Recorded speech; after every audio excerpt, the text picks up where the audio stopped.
How's it going today, guys? Today I want to quickly go over a tip on how to allow apps from anywhere in your Mac OS for Sierra or High Sierra. Now, with the Sierra update and continued on in High Sierra, there's a change with Gatekeeper on your Mac. And what that means is it won't allow you to install or use apps that are downloaded from third-party sites or applications and things like that. So, there was a way to do this in the past, and a lot of you might remember that, and it looked something like this. I'll put it up now. But that's not an option anymore. So if you quickly go into your system preferences and you go to your security and privacy, you'll notice that allow apps downloaded from, you only have two options. It's the App Store and then the App Store and identified developers. And in the past, there was the third option that said anywhere, and this no longer is here. Now, there is a trick.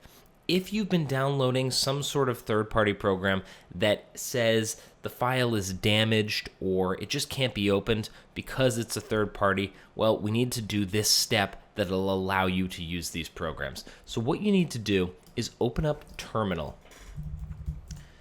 And in Terminal, there is a command that will then allow this third option to be there. So if you go into the description, you'll find the command, and you can just copy and paste that into your terminal, hit enter. It's going to need your password. And once you've hit in your password, please type it properly, of course, that third option will show up. Now, not immediately. You need to exit out of your preferences, go back in, and there it is. Now you can see that apps can be downloaded from anywhere.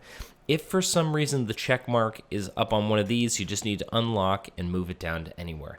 Now if you open those third-party downloaded programs, you should be able to jump right in. It should no longer tell you that the app or the download is damaged or anything like that. It should work. Now the reason that Mac stopped allowing this option was a safety option. So what you need to do is make sure that what you've downloaded and the program you're trying to install is not going to do any damage to your computer. So do your due diligence there.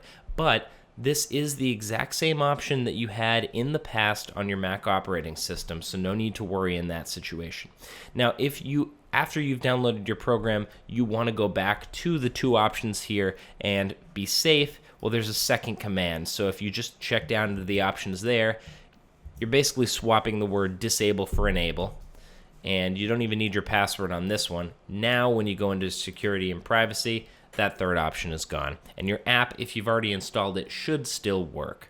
So, guys, thanks for checking in today. Let me know if you have any questions. Like, subscribe, share the video if you enjoyed, and we'll be back with the next one. Thanks a lot.